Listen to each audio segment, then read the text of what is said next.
from representing the stakeholder group for gender and women's issues. So this is today's webinar is titled Strengthening Disaggregated Data for Inclusive Risk Reduction.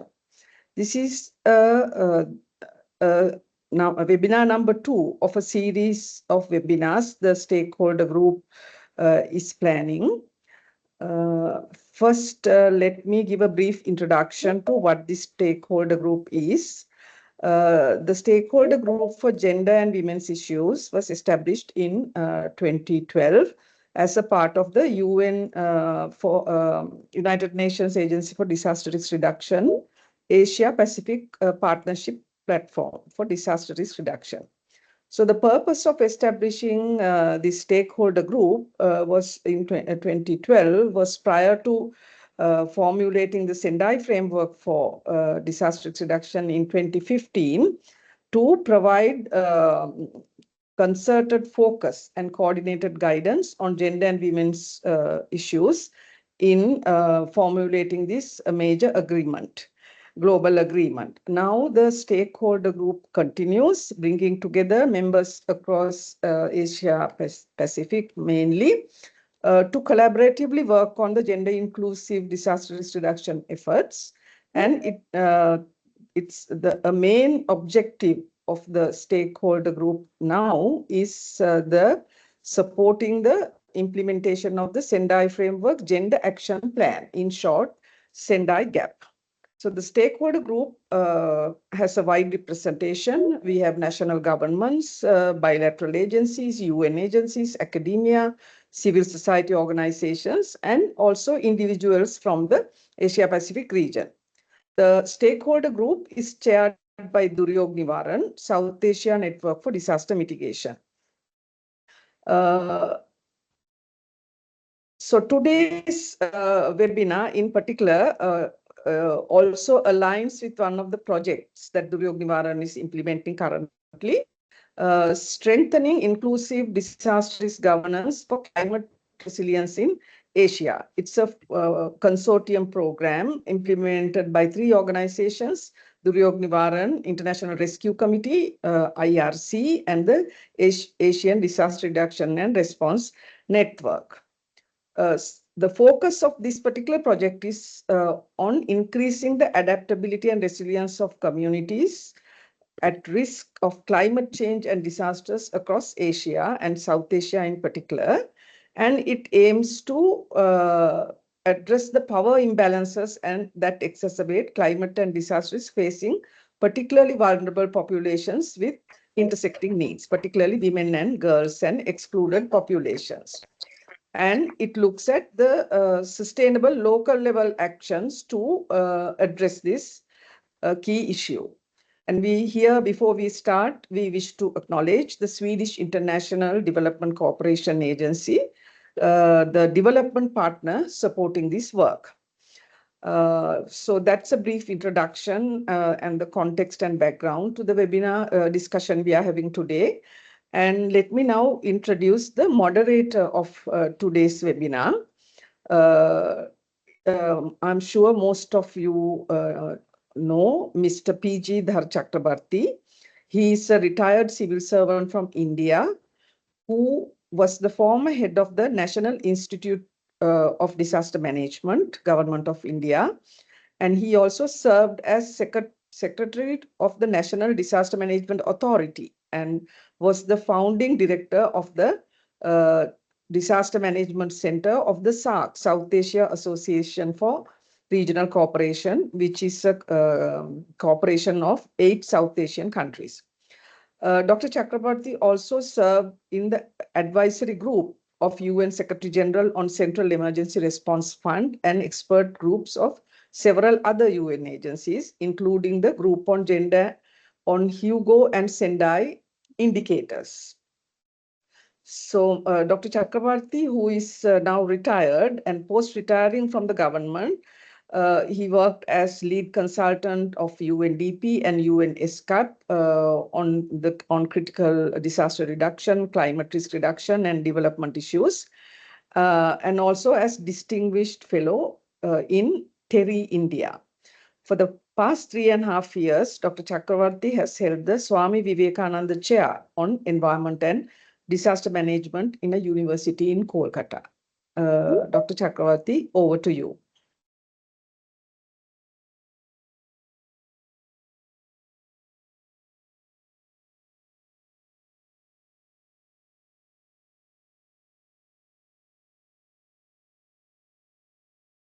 Dr. Chakravarti, can you hear us?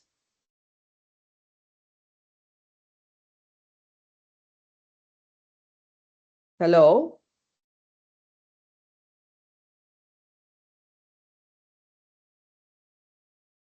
You are muted, sir.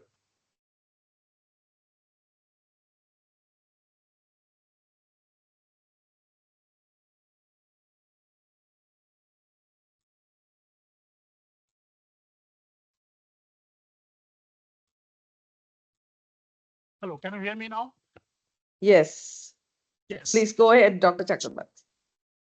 So thank you, Madhavi, for introducing me, and thank you, participants. Very good morning to you. I am speaking from Delhi. So today's webinar is very interesting. Strengthening disaggregated data for reducing risk of disasters. So you all know that risk of disasters are created when vulnerabilities are exposed to the hazards. So the three critical factors: hazards, vulnerabilities, exposures. So the hazards, whether these are natural or unnatural or man-made, on which there are a lot of scientific evidences, data, and different tools and techniques on the earth sciences, various branches of earth sciences, and also remote sensing. So there is no difficulty in collecting data on hazards. So our information system and hazards are very robust. Now, vulnerabilities are multidimensional. Vulnerabilities can be physical, it can be social, it can be economic, it can be environmental. Now, the physical vulnerabilities like the conditions of the housing, infrastructure, etc., on which the data can be collected, not so easily, but it can be collected. The data is available, so we can do that. Economic vulnerability is also the conditions of the poverty, etc. These are a little complicated, but still the economy of a country, GDP and other losses, it can be calculated. And there are different tools and techniques for that. Environmental vulnerability also now, thanks to the development of the environmental science, so we know that what are the vulnerabilities and how do you calculate it. But the most complicated is the social vulnerability. Now, social vulnerabilities are very layered. There are different layers of vulnerabilities. And these are very complex and these are very dynamic, very complicated social vulnerabilities. So we cannot, and the data of the social vulnerabilities are very scarce, very scarce. And we do not have any scientific tool like remote sensing, etc., for understanding social vulnerability. So these layered social vulnerabilities have to be understood. And unfortunately, the statistical system in the countries, even in the most advanced countries, the statistical system is not very well developed for capturing these multi-dimensional social vulnerabilities, based on discriminations based on age, then gender, then income, education, disability, ethnicity, the indigenous people status, the residential status, whether they're in rural or urban, citizenship status because of the migrants, or the citizens because in many countries the migrant population have vulnerabilities, employment status, etc. So there are different layers of social vulnerabilities. That means about 10 different layers of social vulnerabilities that can be identified. Now, of which the 4 are very critical: sex, age, income, and disability. Now, on these 4 critical factors of social vulnerabilities, also data is also very scarce. Now, how do we collect the data? Now, this is a challenging situation, and these challenges have been posed further by the global frameworks that have been developed, the 2030 sustainable development goals, which says that we have to develop a world where nobody should be left behind, leaving no one behind. So that means the people who are discriminated on the basis of these vulnerabilities, they should not be left behind the development process. So, and that makes it very, very challenging. Sustainable development goals have so many indicators, and at least 100 indicators are connected with the vulnerability.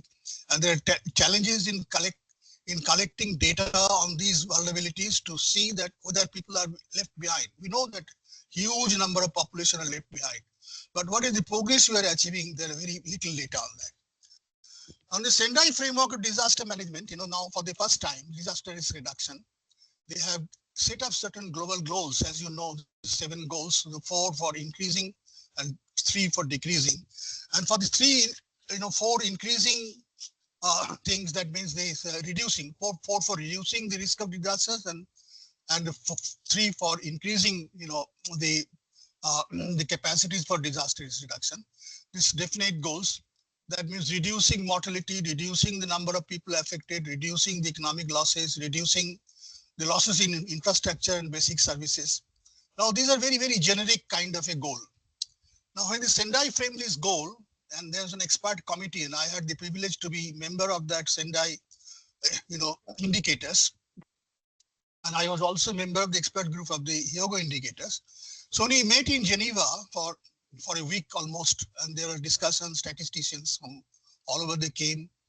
And then we expert group, we recommended that we do not have disaggregated data on that. So we must have these indicators. We'll have some quantitative targets based on these disaggregation also. So that there is an incentive, there is an encouragement for the national statistical systems to develop the disaggregated data. So our expert group recommended, and I had the privilege to present this before the open working group that was constituted for all countries were present. There's a huge gathering. So, but unfortunately, the open working group, where all member countries were present, they found that the disaggregated data at the national level is still very limited. So they were a little less ambitious. So when they set up the target, the indicators, they reduced all the disaggregated part. That means when you have to reduce mortality, we suggested that reduce mortality by age, by sex. By disability, we must watch, what kind of mortality is being reduced in the different vulnerability sectors. But unfortunately, in the final indicator, this disaggregation were reduced because they say the national data systems are not adequate for capturing this.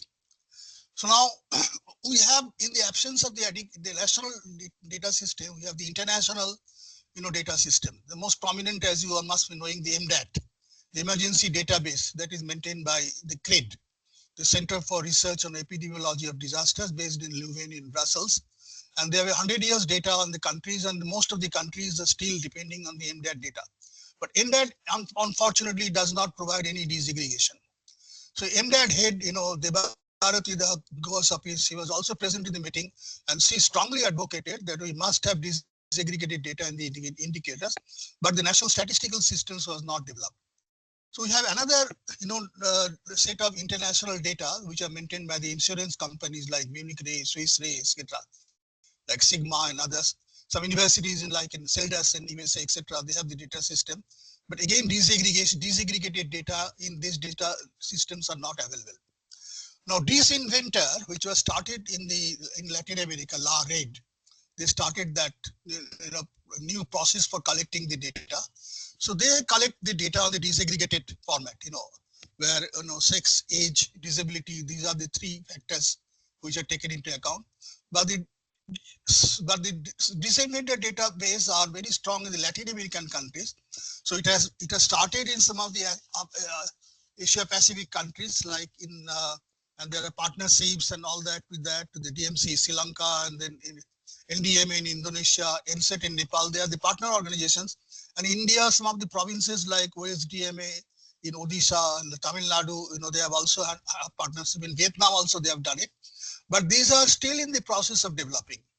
So I checked with the Disinventor databases of all these countries, and I found that still these are in the process of developing, and disaggregated databases are not available. So in that context, this is very important. This meeting is very important. And now we have some kind of guidance available, the Sendai Gender Action Plan, Sendai GAP. So this GAP was developed last year in March 2024, I think 9 years after the Sendai framework is adopted, rather late, but better late than never. And they have given us some kind of a guidelines how to go about this. And this entire gender action plan is very significant because this uh, uh, you know they have set up certain kind of a uh, guiding principles, and they have also uh, prepared some kind of key objectives. There are 9 key objectives. They aligned with the 4 priorities of action of the Sendai framework, as you all know. And the key objective number 1, which is very important for our deliberations today, is that, and I quote it, increase the availability of sex, age, income, and disability disaggregated data and qualitative information on gender and disaster risk. So this is the key objective. So I repeat it again, increase the availability of sex, age,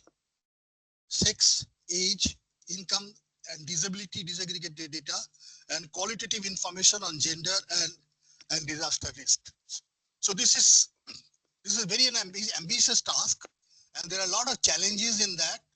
The challenges in collection of these data, that because this kind of data are not available, they are collecting for data generation, at this the collection of the data, generating the data, the collecting the data, then aggregating the data, analyzing the data, then use how to see how these are in the common forecast, how usable the data is, how the data can be accessed, and how data can be communicated.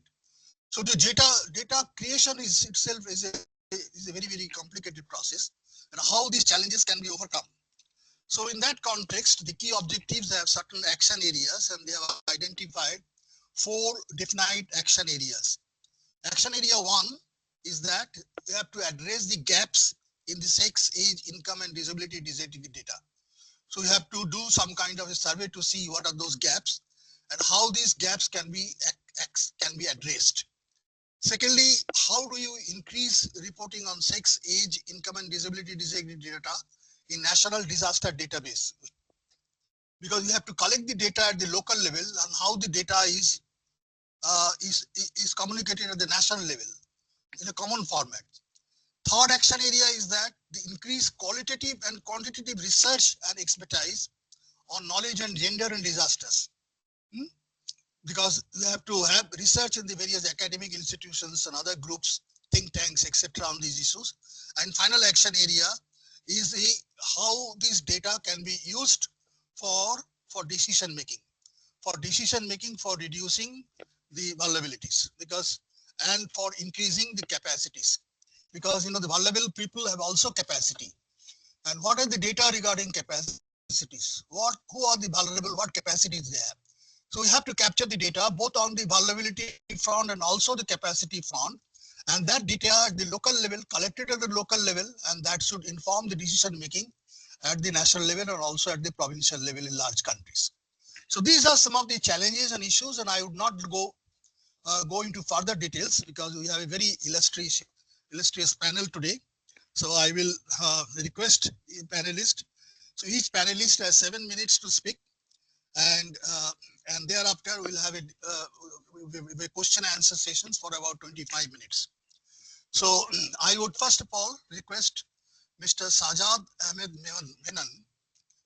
He is a development professional having extensive experience in working with national and international organizations in the field of research, data analysis, education, training, and management. He worked with the Aga Khan University, Karachi as a senior research officer with the World Bank initiative in Sindh Promise and a consultant of the USAID as a program manager. He is the founder and executive director of the Icon Institute of Excellence and is presently serving in Government of Sindh in Pakistan as Assistant Director, Women's Protection Department at District Nausa Haro Firoj. So over to you. The floor is yours, Mr. Sajad Ahmed Menon.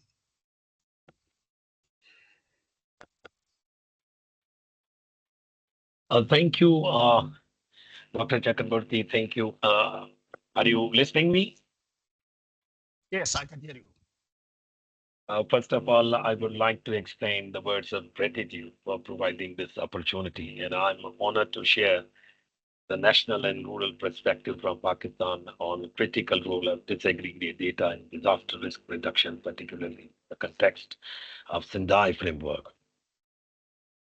Before I highlight the key challenges, particularly in Pakistan, regarding collection of such a holistic data, uh, the disaggregated data helps us to identify, as you have rightly mentioned, that who is the most vulnerable, who is left behind, and who needs targeted support before and during and after the disaster. So disaggregated data is fundamental for designing effective and inclusive DRR strategies. So one of the moving towards the key challenges in the context of Pakistan, I have a list down some of the key challenges. The first and foremost challenge is the conceptual and structural challenges. Many stakeholders, including local government officials and the private sector, NGO personnel, are unclear on what qualifies as a DGD and disaggregated data. And there is a limited understanding of why DGD is very critical for effective DRR planning. And the second, the challenge in the conceptual and structural challenges framework, we have the challenge of fragmented data systems we have. Uh, Particularly in Pakistan, if you would see that there are no unified national or provincial level data management networks. Each agency, for example, NTMA, PTMAs, and at the district level, collect their data independently, which often is inconsistent, and because of the which often lacks the DGD variable, which diminishes one of the policymakers or the planners or the executors to execute the much needed support at the district level. And there is also a challenge of inadequate policy mandates. For example, the National Disaster Management Plan mentions the vulnerability, but they don't enforce mandatory DGD collection at the grassroots levels. Provincial DRM plans, including uh, SIN plan, often lack operational guidelines on how to mainstream the disaggregated data. The second key challenge is institutional and capacity challenges. Um, Limited technical capacity. Your government departments and the local authorities and SIN often lack the much required training in collecting and analyzing disaggregated data.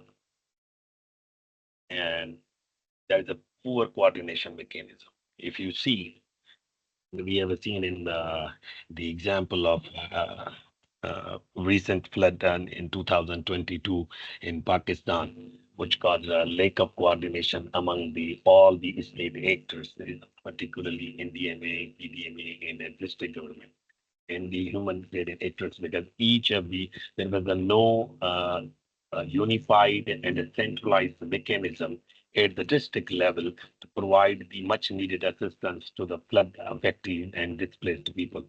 3.5 million people have been displaced during the floods of 2022 in Pakistan. And the third key challenge is the operational challenges. And there are difficulties accessing remote or vulnerable population.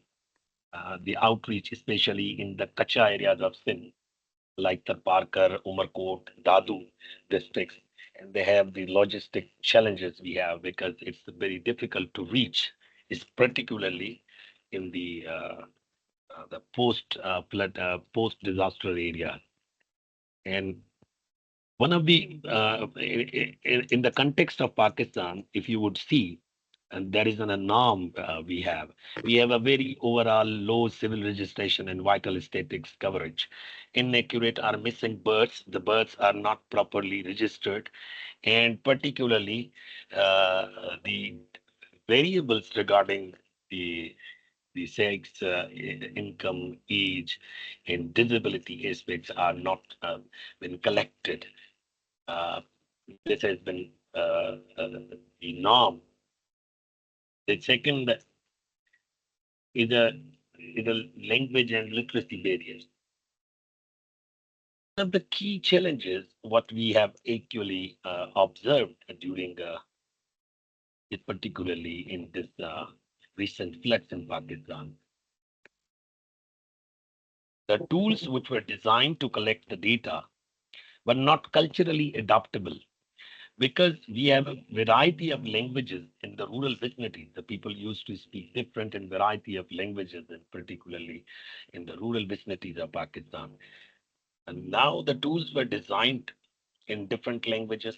They were not actually culturally adaptable, and the people have the low literacy levels, especially the rural women, which actually dimensions the potentiality of having accurate responses from the respondents because of the low literacy level.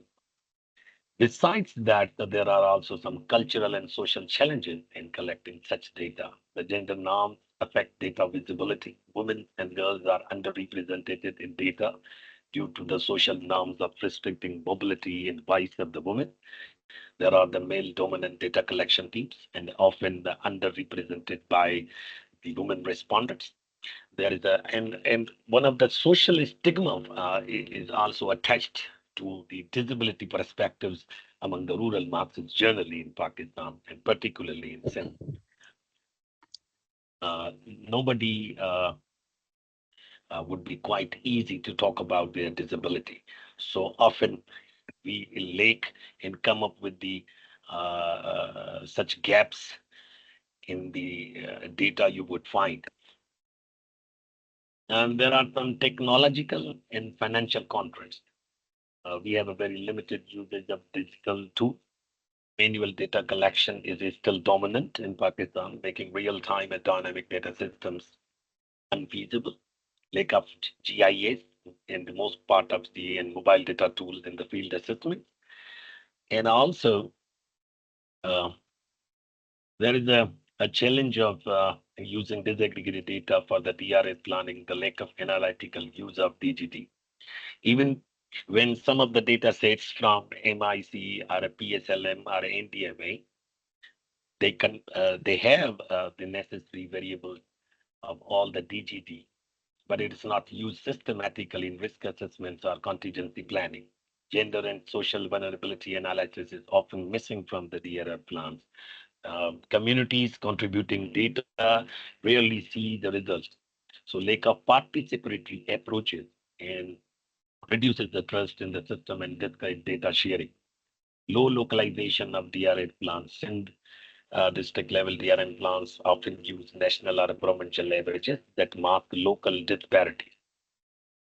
So these are some of the key challenges which we have actually faced in using the different data sets and lack of coordination, the absence of disaggregation data at the grassroots level.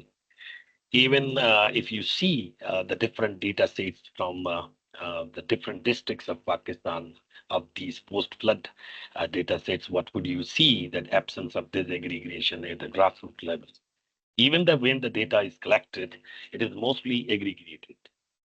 Maybe you could find that the 5,000 people are at the households were affected at the particular talka, but that data lacks how many children were under 5, how many were elderly, and how many had a different kind of disabilities, and how many pregnant women are a single parent households were affected. And due to this gap and a leak in the data, and even the post-flood assistance and the relief measures were targeted accordingly for the different communities and the different affectees, and no proper uh, consideration of the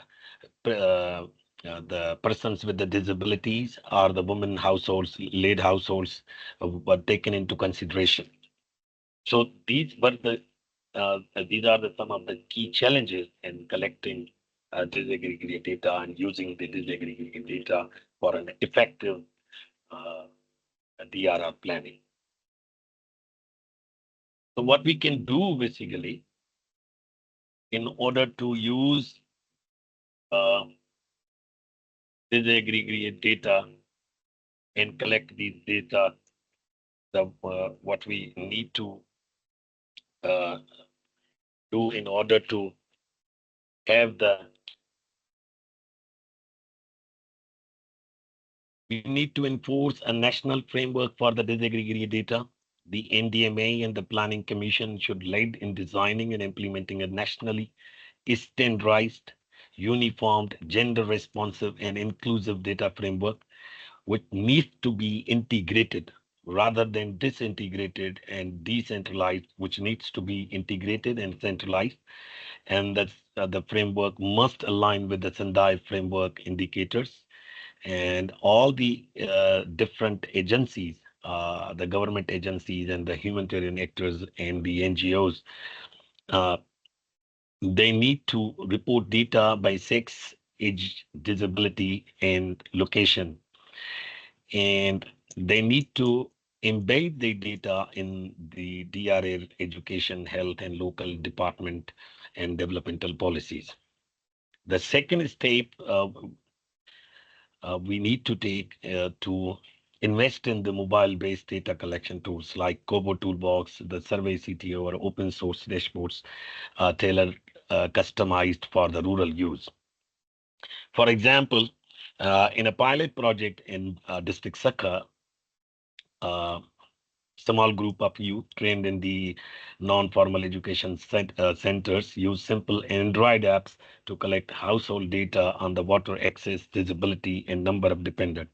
So this geotagged real-time data was then used to prioritize water tanker distribution in the underdeveloped villages. So we need to digitalize and the tools in order to collect the disaggregated data, having different all the variables. It strengthens our local human resource capacity because we have the capacity issues. We need to provide training programs for the local teachers and the facilitators, health workers, and DRA focal persons. We have notified the district committees, and in the entire Pakistan, you would see that there are the committees, district disaster risk reduction committees, which have been notified, but they are not properly trained to use such kind of data. So we need to conduct the training programs for all the district based committees. And the committees also, my recommendation would be to include one of the women representatives. And because often you see the composition of the committee, only the one woman or the two women have been nominated in these committees, which I think in order to make it inclusive, gender sensitive, we need to have the more women participation in these subcommittees and the committees. So, thank you, Mr. Menon. You have to wind up now. Last sentence, please. Yeah. So we need to promote cross-sector and multi-sector data sharing, and the different departments who are to coordinate with each other. And we need to move from the fragmented data collection to a coordinated, inclusive system, and from data blindness to data justice. Thank you. Thank you. Thank you so much, Mr. Menon. Thank you for highlighting the challenges and also suggesting a way out of this, which will be even more challenging. So our next speaker is Ms. Botlin Tai. She is Director of Planning and Statistics Department, Ministry of Women's Affairs Department.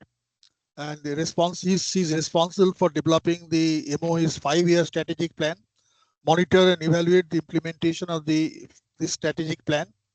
She is in charge of the gender analysis and gender statistics development, including integrate gender statistics into survey questionnaire, like Cambodia Demographic and Health Survey, Cambodia Social Economic Survey, Census, and other surveys. I think with her rich experience, she would be presenting us some of the innovative ways by which Cambodia is addressing the challenges which are common. Pakistan may be facing challenge, but these challenges are common in Asia Pacific region. Over to you, Bao Klin Tai. Yeah. Thank you. Can you see my slide?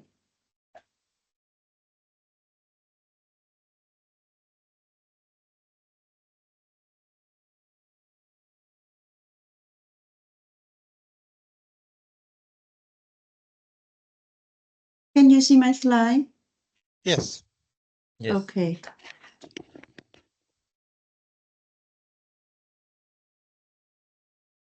Okay, thank you very much. As you may know already, I'm William from Cambodia. Good morning, distinguished guests, ladies and gentlemen. Good morning to all the participants. First of all, I would like to extend my sincere thanks to all of you to participate this webinar today. Yeah, today I'm present about the strengthening of disaggregated data for inclusive disaster risk reduction. Yeah, I will present it. The first one is related to the National Survey and Environment and the objective of a National Survey and Gender and Climate Survey tool and how to integrate indicator in the statistical survey and lesson learned. Yeah, the first one, why we need to do the survey? The first one, we have to look at the vulnerability to the climate change. As we may know, the Cambodia is highlight vulnerable to the impact of the climate change in the the flood, storm, and drought. The environment challenge is this proportionally affect women due to the gender role in agriculture or small medium enterprise or in household management on that. And the second one is related to the policy development, how to integrate the perspective into the environment policy to ensure that the different need of vulnerability, especially women and men, need to address. And this one is, for the other one, we need to empowerment and resilience. This one, the survey has to identify the gap and need, enabling the development of the target program to strengthen women resilience and climate change. And the other one is related to Sustainable Development Goal. Gender and Environment Survey support Cambodia effort to achieve the SDG, particularly those related to gender equality and climate action. And also accurate data is essential for the monitor the progress and making informed policy. The main objective of the survey, the objective of the survey, the survey was conducted in 2024 and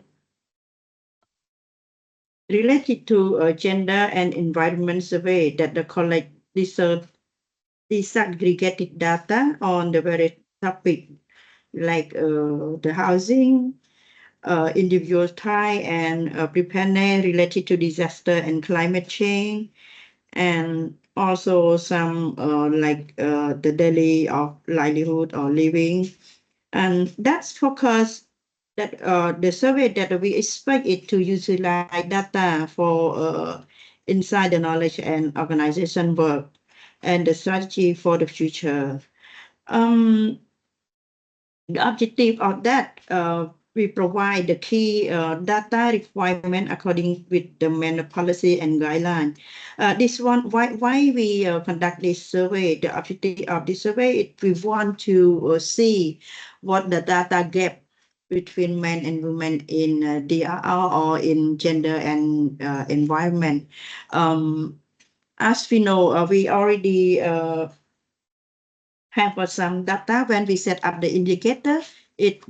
Some data gap and some they don't have the data on, especially related to the climate change or DRR.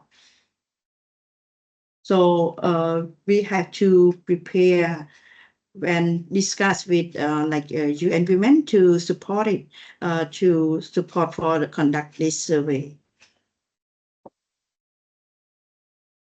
And the selection side for the survey, we do it.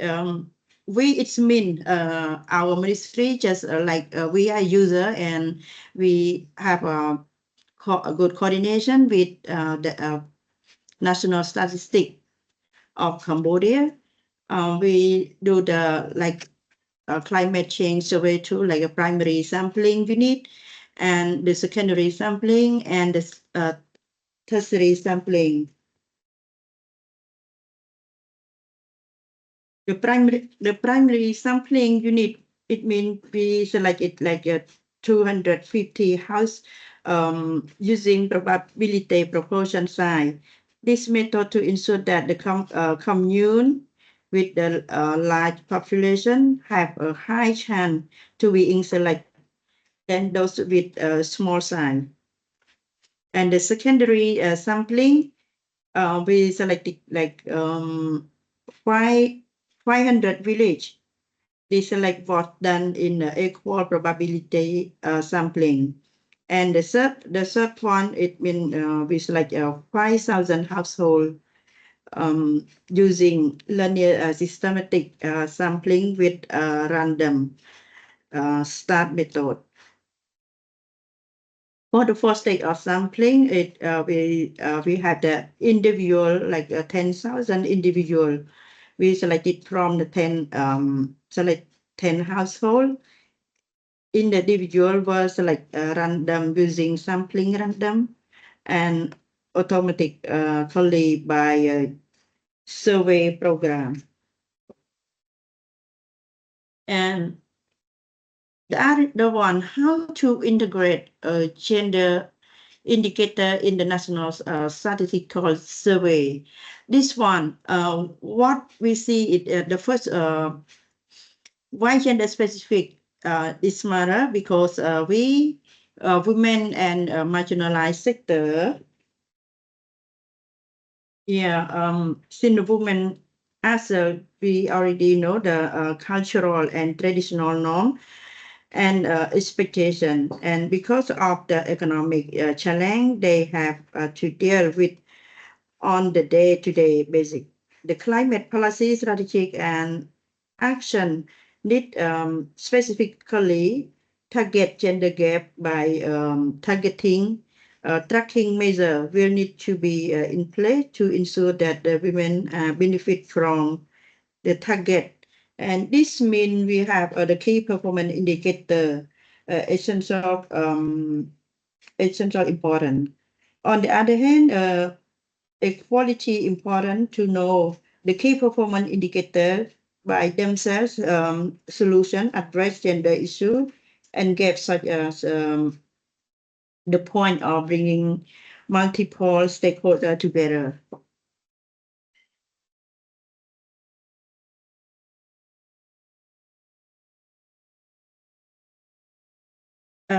This means we are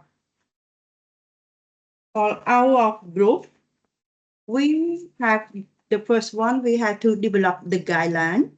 We have developed the guideline on how to integrate gender in the DRR in Cambodia, and then we look at for the indicator, which indicator that it should include in the climate change and in climate change or environmental and gender survey. So we selected 38 indicator. From the 38 indicator that we tracking from the various various indicator like SDG, Sendai framework, or the regional framework on that. So this 38 indicator, only some of that indicator that we have the data as a baseline for set up the indicator as a baseline indicator, and most of them are not valuable data, and sometimes it's not don't have that data. So that after we select a 38 indicator, we incorporate with national statistic institution of that, and we work together by supporting by the UN Women. We develop some questionnaire, the questionnaire that related to all those indicators. For the survey questionnaire, it more than 100. That's one. Some country they also conduct that survey, but some country they not include all 10 chapter. They reduce some, but in Cambodia we conduct for the survey with 10 chapter on that. And what we learn from that? We learn a lot from that. The first one is relating to the coordination. Yeah, coordination is the point that we need to have the good coordination between ministry, our ministry, we can say our ministry, and National Institute of Statistics and Ministry of Environment. Is the key to success national survey. That one, the second one is related to the dialogue and capacity development on gender analysis, in implementing and monitoring climate change and DRR policy, include M&A framework, require greater collaboration, effort, and resource. And the third one is what we learned is the tracking on the progress and achievement regarding gender and women empowerment, climate change, DRR, and meaningful and participate from the gender mainstreaming action group at a sectoral level. This one, why I said this one in the third one, like last 2 weeks, we conduct the stakeholder networking dialogue, because we need all the gender mainstreaming action group and focal point of DRR or focal point of gender and environment to sit together, to work together, because we need to set up, or we need to develop the NDC plan, because NDC plan we have to develop at the end of September. We have to submit to the UN on that. Yes, for my presentation, yeah, because the time is limit, so I have to finish here. Yes, thank you. Could you please tell us about the main findings of your survey? What are the main findings of your survey? The main, for the survey, I cannot say yet, because the result of the analyzing, it's still in discuss among the UN, the UN Women and Ministry of Planning, and they will release maybe next month in June. They will release in June, so that when they release, I will share. Yeah, thank you. Thank you so much. Thank you so much for your excellent presentation. Yeah. So our next presenter is Dr. Dharam Upreti. Dr. Dharam Upreti, he has about over 20 years of professional working experience in the field of climate change adaptation, disaster risk reduction, early warning system, and nature-based solutions, both at the national and the international level. Dr. Upreti has a PhD in environmental science from the University of Natural Resources and Life Sciences in Vienna, Austria, and a postdoctorate degree from Czech University of Life Sciences in Prague. So Dr. Upreti is currently working in Practical Action South Asia office based in Kathmandu as thematic lead for climate and resilience. Over to you, Dr. Upreti. Thank you very much, Sakurati. It's my pleasure to be here. Let me start with a video on a machine voice approach. Can you see my screen well? Yes. Yes, we can see.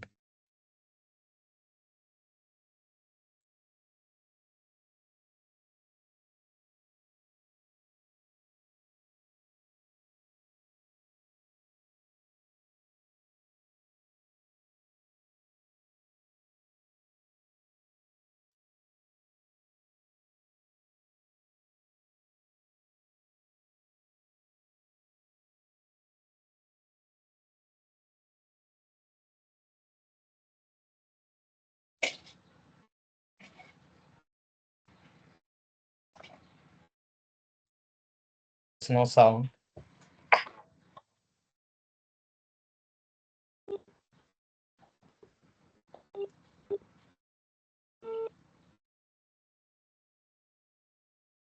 Báo chị muốn lúc này em mà ra đi à?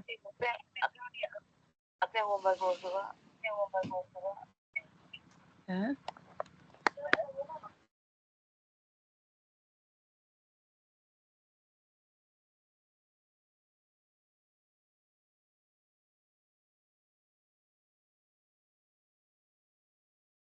Your video is not audible.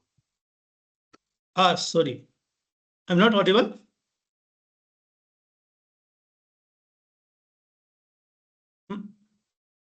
Can you see my?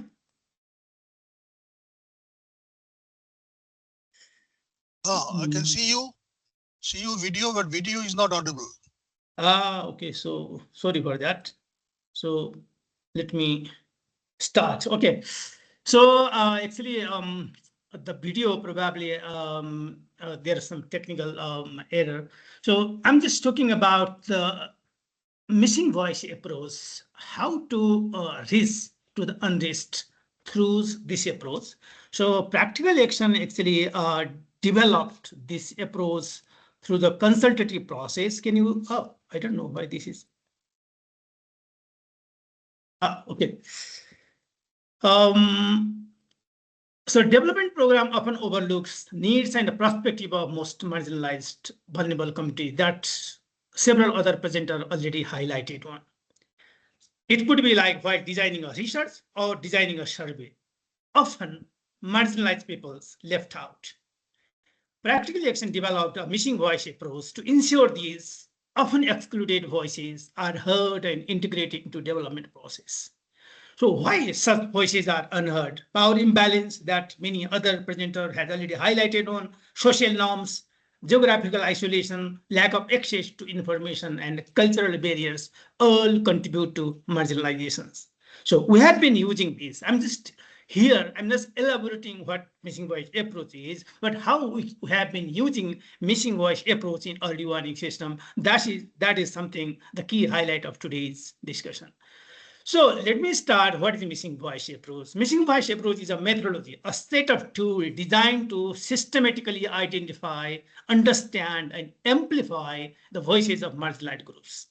It is an intersectional approach centered on building trust and listening, prioritize marginalized and vulnerable subgroups who are missing from traditional data collection methods, traditional approach of developments, and traditional approach of reaching to them for any kind of survey and others. It would be like pre and post disaster survey. So outreach to individual facing multiple intersecting marginalizations is something this approach work on. It also creating a platform for a safe participation to inform decision-making policies and plan. So what do we need to do? We need to better understanding of differential impact, which needs to be underpinned by inequality informed data. We needed to go beyond treating women and men as homogeneous groups. We need to understand there are intersectionality even within women and men, disabilities and other marginalizations. We need to seek a perspective of experience of marginalized people, often with multiple vulnerabilities. That's why we needed to build trust and develop participation methods that work for most marginalized, that provide support and protect their safety and privacy. So there are some examples of how we have been using this approach and why this approach is essential in early warning system. So we have been talking through the UN, COP27 to the date, early warning for all, but how to ensure early warning message risk to the marginalized community. That is the center of discussion. So this approach actually contribute to increase lead time for warning, provide variety of stage of warning information that are suited to the marginalized population, provide warning information in a multiple media, multiple form. Common alerting protocol is one of the approach internationally recognized. That is something what we are advocating for reaching to the marginalized through different media. So how this is possible? So we work with local disaster management committee, a local level network that understand the needs and perspective of local marginalized people, marginalized communities, and then they could build trust with them. And then second layer are our local implementing partners, local NGOs. That has a crucial role to play to identify those unheard voices. So how we have been using this? So if you see the 4 pillar of early warning system, it's not only the science that early warning system dealt with, it also dealt with how any kind of hazards impact to the marginalized peoples. What is the level of exposure? What is the degree of vulnerability? And what hazards that impact to differential vulnerabilities? So this is all about risk knowledge. And then risk monitoring, we work with the local communities. Not only the scientists monitor risk. If we could make a system where communities, the marginalized communities even, they could monitor their risk. So we build their capacity in monitoring flood risk, monitoring cold wave, monitoring heat wave, how this is evolving, advancing, and crossing the threshold that harm to the people. And third is risk communication. This is a vital to communicate what hazards they are exposed to, what degree of vulnerability they are exposing, and how that hazards could impact their lives, their livelihoods, their assets, and their livestock and agriculture systems. And then how communities understand that. So we have a different, thematic committee we have formed at a local level through community disaster management committee. So for early warning communication, we formed and we facilitate to form early warning thematic group at a local levels responsible for communicating early warning message to the unreached people, because it is not always the case that everyone has a mobile phone. Everyone has access to radio and televisions. So those community-centric approaches are really crucial to play in bringing science, physical science, to the people in the form of citizen science. So this is a connectivity between physical science and citizen science. If you see this, oh, sorry.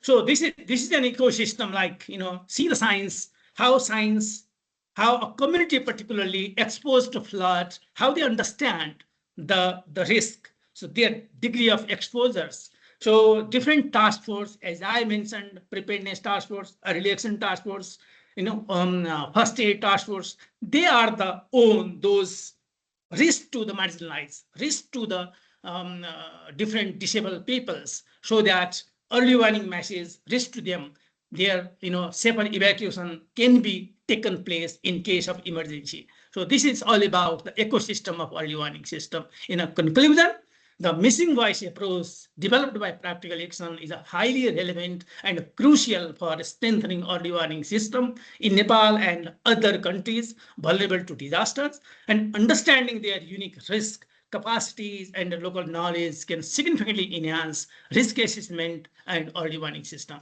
I thank you for your attendance.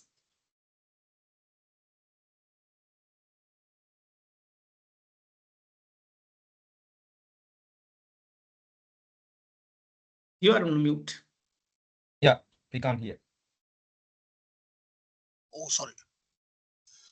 So it's quite an innovative approach, basically the community-based disaster risk management that you are generating, involving the community for obtaining the views of the last mile, missing voice approach. Now, how the data generated at the local level, these are informing decisions at the national level. So that is an important consideration, because at the local level, at the micro level, we can have a lot of understanding. But how this understanding doesn't always reach the national authority, because they, data from all local level, aggregating the data at the national level is a challenging task, because you may have isolated data from some of the local areas, some villages, but the countrywide data from the local level informing the decision making at the national level, the national level data system, that is what the most challenging, and how we're addressing that.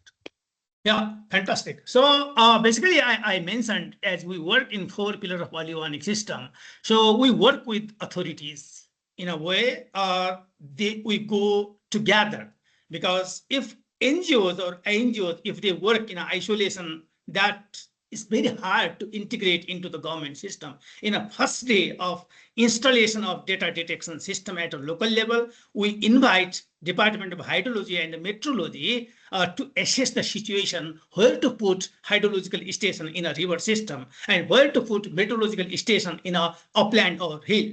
So that is the first data detection. And then at a community level, we analyze the level of risk, level of exposure, and then integrate those information, inform those information to the government, so that government could create a polygon, risk polygon of, for example, for flood, what a level of, like 20 years or 50 years return period of flood could harm to the communities at a downstream levels. So government create a polygon so that they could send SMS alert within that polygon. So all those communities, households comes under that polygons entitled to receive SMS alert. Those do not receive SMS alert, local community disaster management committee, through their task force, communicate to one hamlet to other hamlet, one people to other peoples, one disabled person to the other disabled persons, so that in a case of emergency, we could bring them to the safe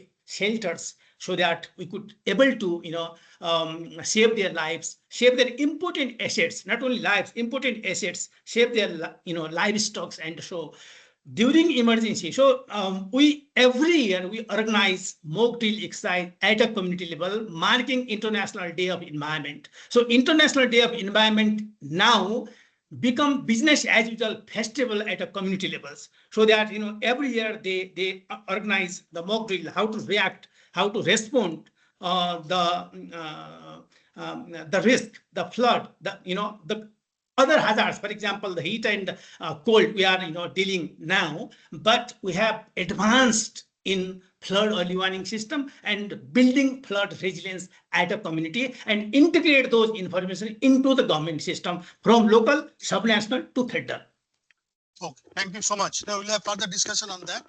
Yeah. So let me invite the last speaker today, and she is Christian Lily Kusumo Wardio, and she works as the director of the ASB's South and Southeast Asia, where she leads inclusive disaster risk reduction and humanitarian efforts across the region. She has been actively organizing the disability stakeholder group under UN DRR, and is committed to advancing intersectional approaches that center both gender and disability rights in resilience building. She has a master's degree on gender and development from the Institute of Social Studies, The Hague. Over to you, Ms. Lily. Thank you, Dr. Chakrabarti. Hello everyone, this is Lily and I'll be representing ASB and also Life Haven, an organization of people with disability in the Philippines, and also the Nosal Institute from the University of Melbourne. So these three organizations, we work together to co-develop the HD Nest, or the Humanitarian Disability Needs Estimation Screening Tool. It's quite a handful name, but basically what I really need you to remember is this tool is really context specific. So it's to be used in post-disaster, immediate post-disaster situation. So when disaster happen, say in the next 2 or 3 days, we hope that this tool can be incorporated to the rapid needs assessment tool. So, okay, let me just briefly introduce about this tool.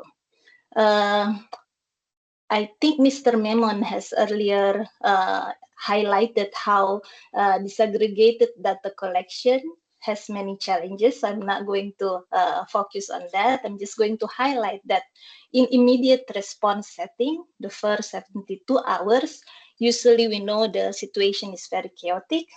We are in time pressure and also have limited resources also to try as best as we can to gather the data about the impact. And at the same time, we try to save lives within those crucial moments.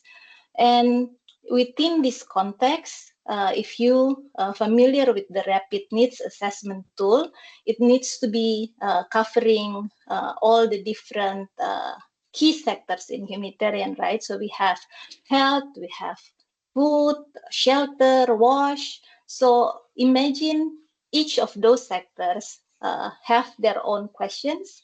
So the rapid assessment tool is usually getting very long.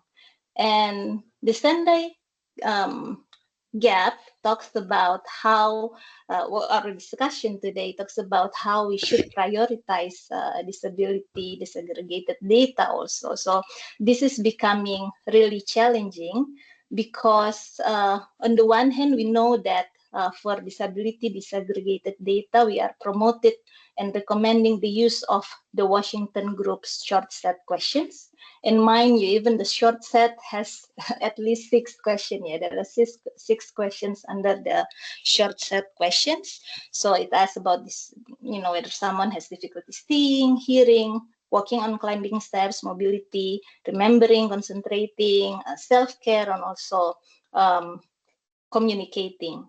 And we all agree that this is kind of like the golden standard. It's good to have these questions as part of the survey. But then the question is it relevant to be used in the rapid assessment tool where we are all competing for the number of questions to be represented in those tools? So 6 is quite a lot actually for this joint rapid assessment tool. So even though this is recommended, we know that in reality, a lot of the rapid assessment tool, when they try to address the disability disaggregated data, they only ask, do you have a disability, yes or no? And this brings us again back to what Mr. Memon has presented earlier as part of the challenge that in Pakistan, and I think in many other countries throughout the world, we know that it's very difficult for people to acknowledge that they have a disability because of the stigma related to that question. So this is the background of the innovation that we try to come up with through the tool that we call HDNet. So after a lot of testing in the community, in rural and also in urban setting, in trying to make sure that the questions are very much contextualized for a disaster situation, we come up with these 3 questions. So first question asks whether does anyone in the community rely on someone else to do their day-to-day activities at home or outside. And then the second question asks about whether they use assistive products, such as wheelchair, hearing aids, and so on. And the third question asks about the need for information in other formats such as sign language, large print, and so on. So you may be wondering, okay, so we have captured the needs through these questions, but what about the gender aspect? And this is where we encourage you to actually use this tool as a starting point to flag the specific support need of women, because by capturing the specific needs of disability, you can also try to analyze a little bit deeper through the results from this HDNS tool, because you can then see, okay, if we have X number of people saying that they depend on others to do their day-to-day activities inside or outside the home, it may highlight the unequal access, right, to support for women, especially women with disabilities, girls with disabilities. And if X number of women also use assistive device, okay, what about the gender gaps in access to the physical surroundings? And then finally, the need for accessible information.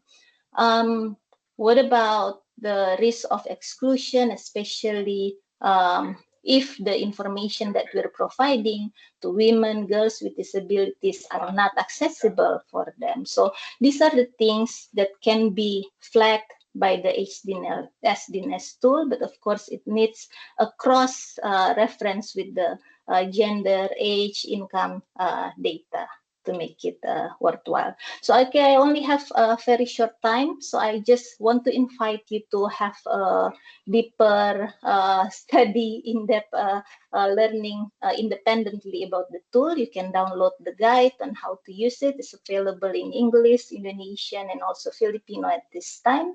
And feel free to let us know how if you come across the situation where you use this tool in real life. We would very much happy to hear how it goes. Thank you. Back to you, Dr. Chakrabarty. Thank you so much for your very brief and very crisp, very interesting presentation. So now I would sum up the discussion that have taken place today, and then flag certain issues for discussion for the question and answer session. Now, Dr. Memon has highlighted the challenges in the collection of the disaggregated data in Pakistan, but which are common to almost all the countries, all the developing countries. We have a fragmented data system, each agency collecting data through their own independently. There is lack of coordination, there is a poor capacity, there are institutional challenges, there are accessibility to remote areas, there are tools which are not adapted to the local conditions, local languages, and there are technological constraints, there are financial constraints. So these are some of the challenges. And now for addressing the challenges, some of the innovative tools have been experimented and applied successfully in different contexts. Now the practical action in Nepal, they have started the missing voice approach, is basically involving the community so that you have a last mile connectivity. You get the citizens' signs to supplement the signs, the physical signs. So we have in Cambodia, the national level initiative has been taken, that how you collect all these local initiatives information through the national level surveys, primary survey, then secondary survey, then tertiary survey. Tertiary survey in 5,000 villages, which is fairly comprehensive. And now they have collected the data on gender, environment, and disaster. And the data system is being compiled, and by June it will be released. So it will be interesting to see how the discriminations and all and social vulnerability, these are reflected, and what kind of policy approaches should be taken to address this. And finally, on human disability needs assessment, needs estimation, that in the various South and Southeast Asian, East Asian countries, the HD nets, they have developed, and also intersectionality of different vulnerabilities, like disability and gender, how they intersect, and what kind of barriers are there, what kind of needs are there, and how the understanding can be addressed. This knowledge and understanding that we are getting on disability sector can address the current gaps in our knowledge and etc. Now, these are briefly the summary of the presentation. Now, point is that when you are talking about the gender disaggregated data, now we are in fact we are only saying that the data that how to generate this data, because we know in social sector there are a lot of vulnerabilities, there are a lot of discriminations, and the disasters are impacting on that. So disasters are killing more women, children, more disabled people than others. So and what is reflected, how many people are affected, and how the losses are there, economic losses, because we are generally talking of the economic losses. But the women who are mostly working in the informal sector, their losses are not captured in the national data system. Their economic contribution to the economy also is also not captured to the to the national data system.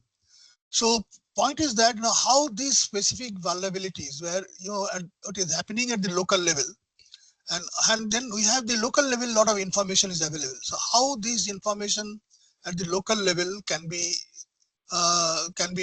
collected. We know the data is there. When the people are dying, we know who is dying, what age, what is their age, what is their sex, whether they're disabled or not. This kind of information in local level is generated by the local agencies who are working. But unfortunately, that data is not being captured. So data is generated, but data is not captured, data is not collected, and data is not disseminated.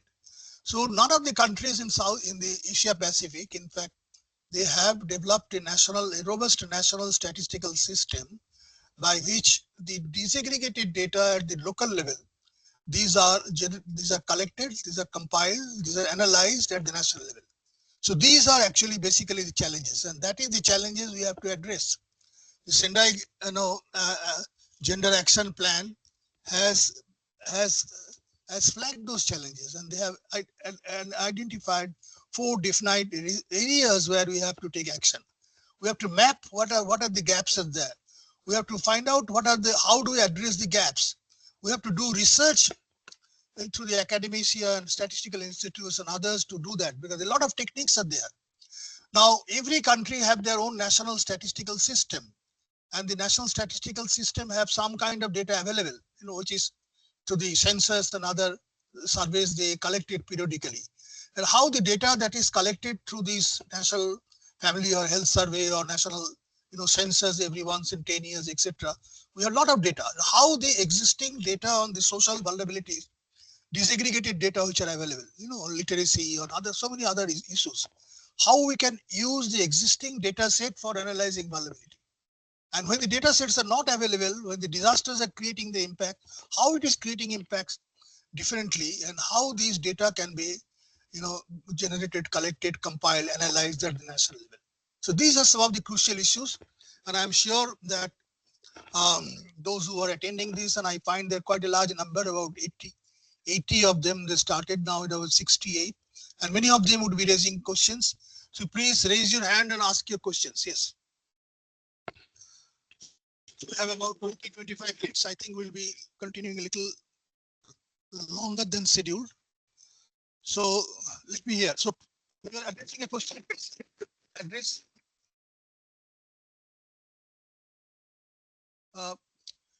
Please raise your hand and ask your questions. Yes.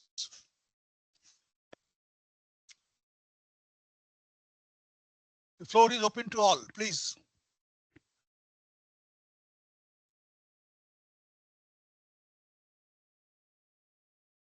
Dr. Chakrabarty, may I add little what you have just spoken about, the availability of different data sets at the national and the provincial and at the district level. You have rightly highlighted. Let me give you an example. In Pakistan, we have a huge data sets pertaining with the agency of Benazir Income Support Program, because this collects, they have the households data, and their data is based on the poverty scorecards. Now, the BIS agency has a huge data of the people who are vulnerable, and at the same time, NDMA has also the different data. The Bureau of Statistics has a different data sets. But the problem is they are not in the NADRA, the National Database and Registration Authority, has some of the crucial sex, age, and income data. But the problem is this: they are not integrated. We don't have the central system. The NDMA, or the government of Pakistan, at the national level, they can actually take this initiative to combine these data sets at some of the central agency. Maybe they create a data national database center where these data sets can be utilized and sync in a uniformed way to generate different insights of the DGD data sets, and maybe they can. We have the data sets you have rightly highlighted, but the problem is that they are not centralized. Every agency has a working in isolation, lack of coordination. They are not actually sharing these data sets. Now we have an issue. Recently, we have an issue. Um, though it's not related with the disaster risk DRR, but just give you an example. Now we are actually collecting the data of senior citizens. The government of Sindh has recently taken an initiative to actually register all the senior citizens in the province of Sindh. And now already the data is available in the database of the NADRA. But the NADRA is actually not sharing because of some of the policy issues we have and some of the legal issues we have. We are again generating from the rural sides, and we are registering all the senior citizens, including the women.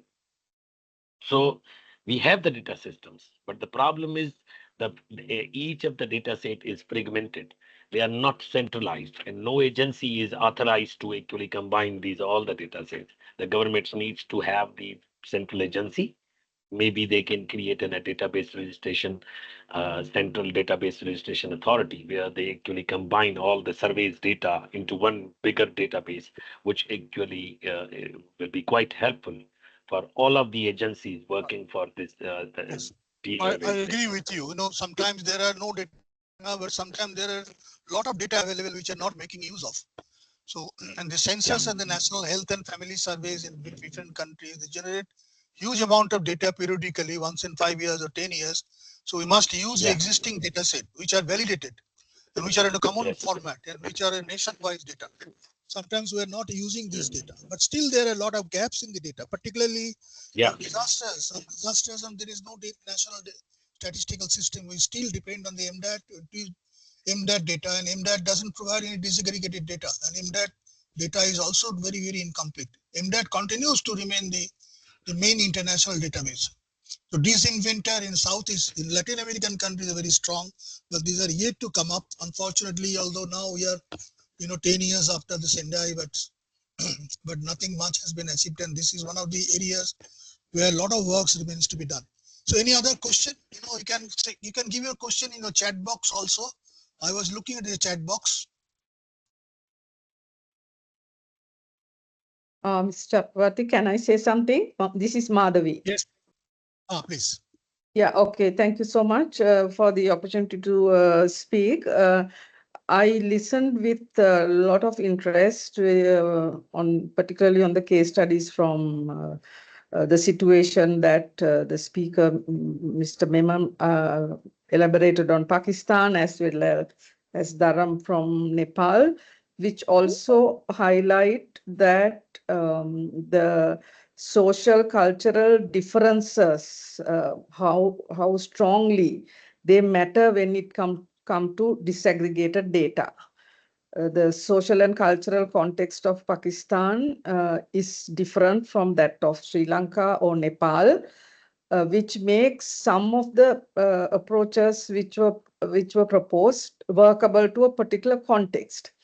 But coming back to the context in Pakistan, I know Mr. Memon suggested centralized national level data framework and a system.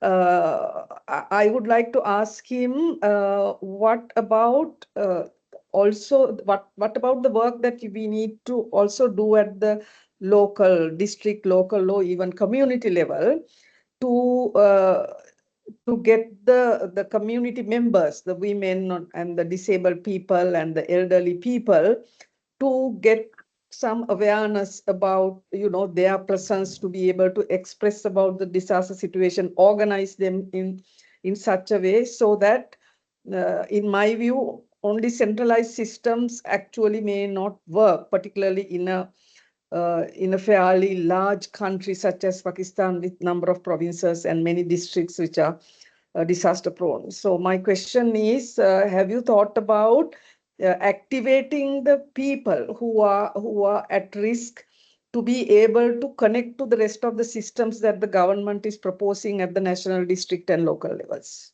Thank you. Oh, thank you, Ms. Madhuri. Yes, this was just one suggestion I was actually suggesting. One of the suggestion is because is the Dr. Chakrabarti has said that you have the data systems, and now we have some of the existing data sets, because as I have mentioned, there are some agencies which already have the different data sets, but we need to just incorporate and integrate all those models. This is one of the suggestions. As far as the district level, at the grassroots level, and the rural communities at the rural communities level. Now the problem is, once the disaster hits, let's suppose I'm giving you a real-time example, because I have been the part of the relief activities which have been, and we were just supervising all those activities, and communicating and coordinating with all the different relief agencies at that time. Now, who is going to collect different kinds of data equally at the grassroots level? Now, there is no particular force at the district level who are actually trained in such a way. There are no enumerators trained in such a way to collect these inclusive data sets, even post-disaster data sets. Now, the Tehsildar, who is primarily responsible for the revenue collection, he is actually assisted by his tapedars to collect these data sets during the time of disaster. So definitely we need to include more participants in the disaster risk reduction committees, which have already been notified at the district level. Now we need to expand these committees at the Tehsil level and also at the village levels. And then we have to ensure to actually train them, at least train them and engage more women participation into it. And one of the representatives of we have some local at the village and the Tehsil level, you would see in Pakistan, there are some associations formed by the differently abled workers and differently abled persons. So we need to engage them. Currently, the committee is missing that gap. What we have highlighted, there is a gap in the committee because they are lacking in the women participation and also the representation from the marginalized communities. Transgender community, in the data set, in the local data sets, you won't see the transgender communities and the marginalized communities are actually quoted in these data sets. So we need to engage more people into it, and we need to expand the committees not only at the district level but at the village level in order to engage more community and the more participatory rural appraisals. We need to do that in order to generate the inclusive data sets to have the informed decisions. Thank you so much. I think it's an important point to highlight, and I'm glad that we were able to bring it up in this discussion. Thank you, Dr. Chakravarti. So I think over the, since a year ago, I think since 2005, last 20 years, there has been quite huge progress. In every country, we have a disaster management institutions, laws, plans at every level. So we have now the community-based disaster management system also in place in many levels. We have the national statistical system available where we have some basic layers of vulnerability are quite well known. So based on these data at the community level, we have a vulnerability mapping. We are doing the HVR analysis at the community level. So we have some kind of vulnerability mapping at the grassroots level, which is available. Now, whenever a disaster happens, the government also is proactive in most countries. They're providing relief, rehabilitation assistance. So the government is spending money, and when the assistance is given, we also know who are the people who are getting the assistance. So it is very important at this stage to capture the data. The data is being captured, but somehow it is not being collected in a very systematic manner. So here I think some kind of national guidelines will be necessary. Some of the countries, these guidelines are giving that when you are collecting the data at the disaster data at the grass level, this should be compiled and sent and transmitted to the upward. So upward, and then upward level, the data should be collected. So it is not a very difficult task, but somehow I think the national statistical organizations, the central statistical organizations in various countries, they are still yet not very sensitized on the matter.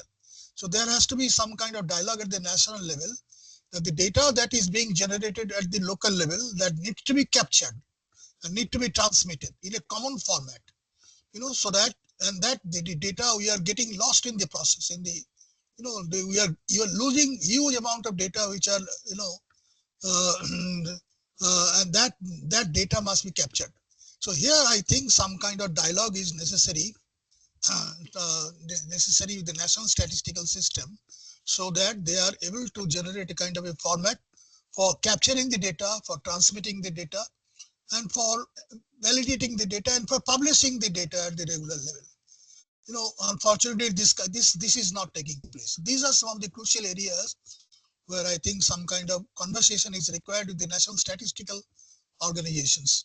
I think the NDMAs, the National Disaster Management Authorities in respective countries, they must flag these issues so that the disaggregated data is mainstreamed into the national statistical system. So, any other question? Anyone can also. I'm looking at the chat box. They are giving some kind of a general comment, but no specific no specific. Oh.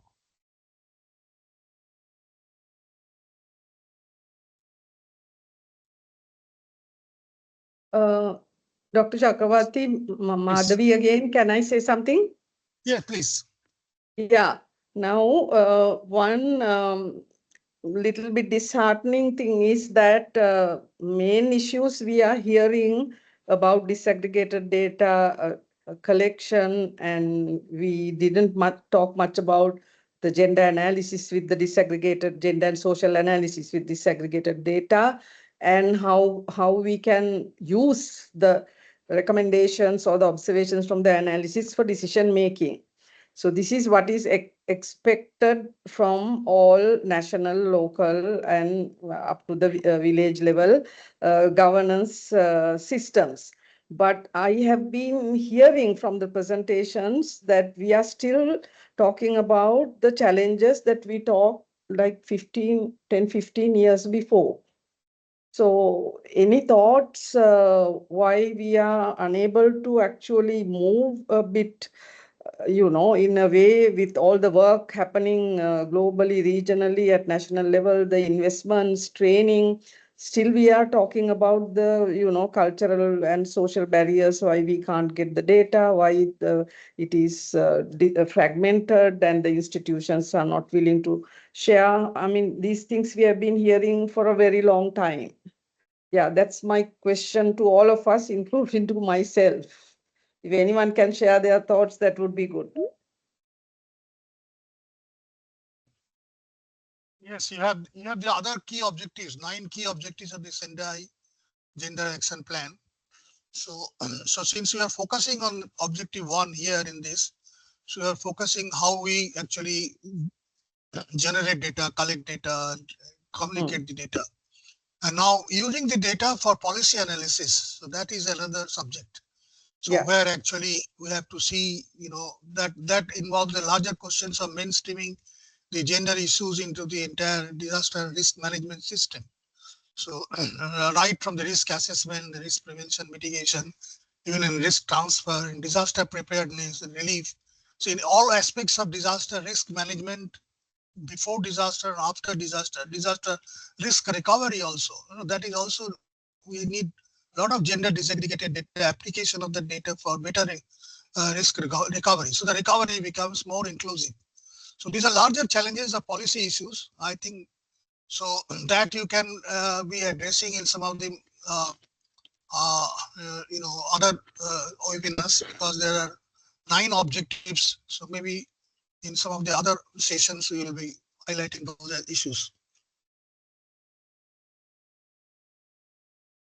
Anyone, please raise your hand and ask a question. Ms. Madhavi, may I add something? Yeah, please. Please. Yes, you have rightly said that we have been actually highlighting some of all the challenges and all the time. It means that we have been putting so much funding into it, but still there is no progress. No, this is not the case actually. Let me give you some of the success stories also we have. It is not the government has now government of Sindh particularly has taken a broader initiative in order to coordinate it and in a one net in order to have a uniform humanitarian effort. Sindh Charities Registration Commission Act, and they have actually now through which what we are doing basically we are now centralizing and registering all those non-governmental organization efforts in order to have the combined impact of all the, rather than, because every small let's suppose small non-governmental organization or at the provincial level governmental organization, they were working previously in isolation.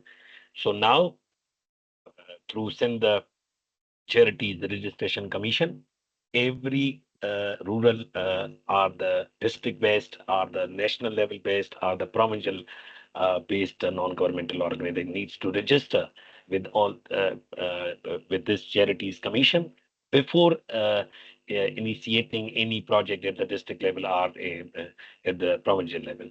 So number one. There is another Sindh Resilience Project funded by the World Bank and the government of Sindh, implemented by the Provincial Disaster Management Authority, Sindh, which has actually developed the disaster risk profiles for all the districts of Sindh using hazard and exposure and vulnerability data, which enabled district authorities now to prioritize high-risk areas based on population's vulnerability and supported also the development of early warning systems.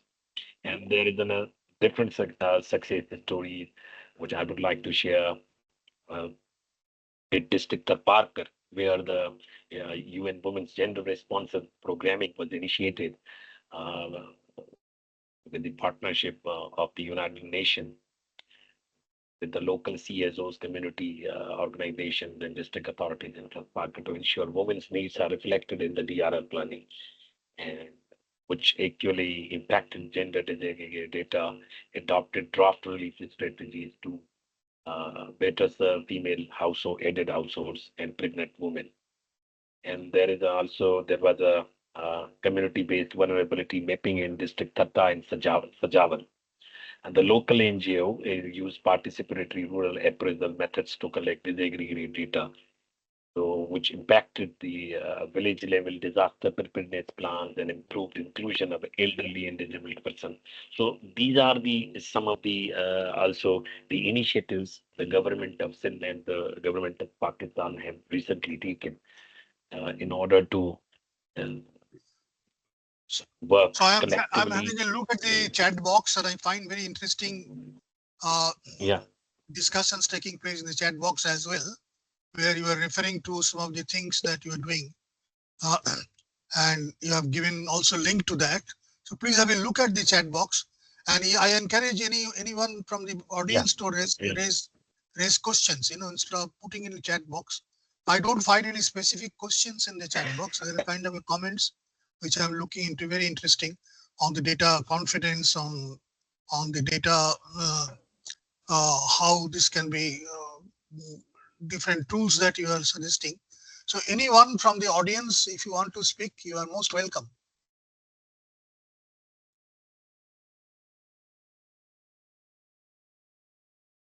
So if you don't have any questions, then I will close it here and I hand it over to Madhavi.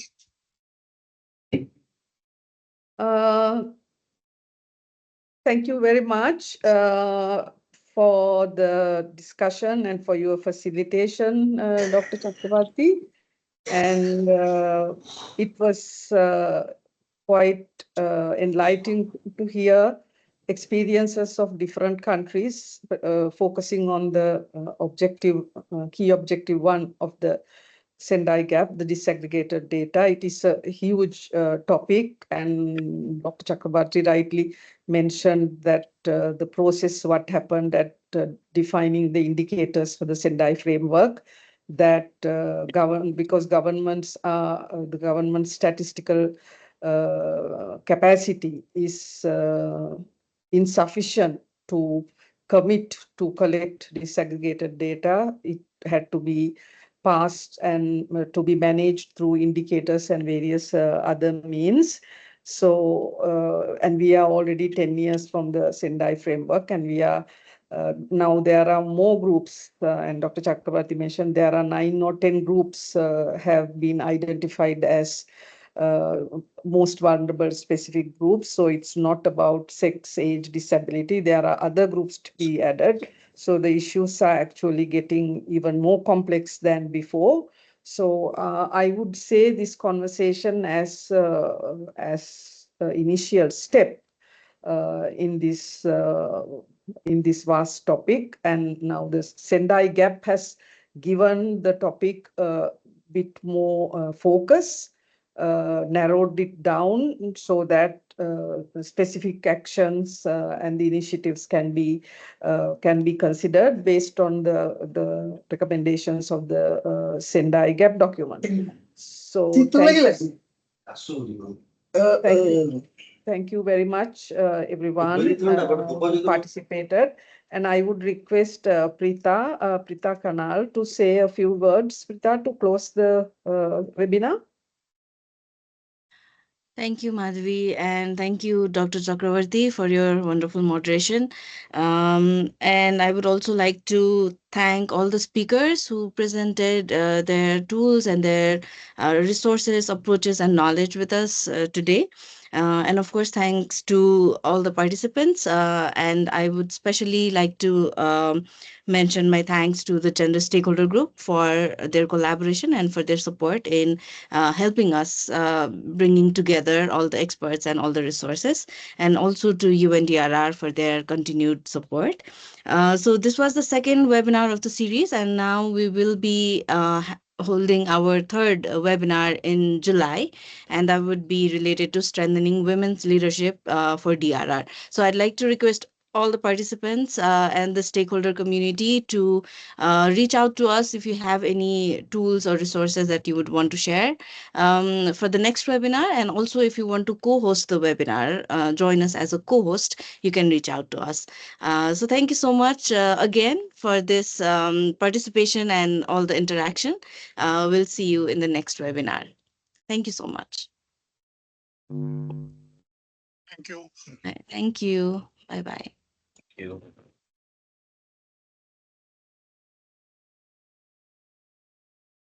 Yes, thank you. Bye.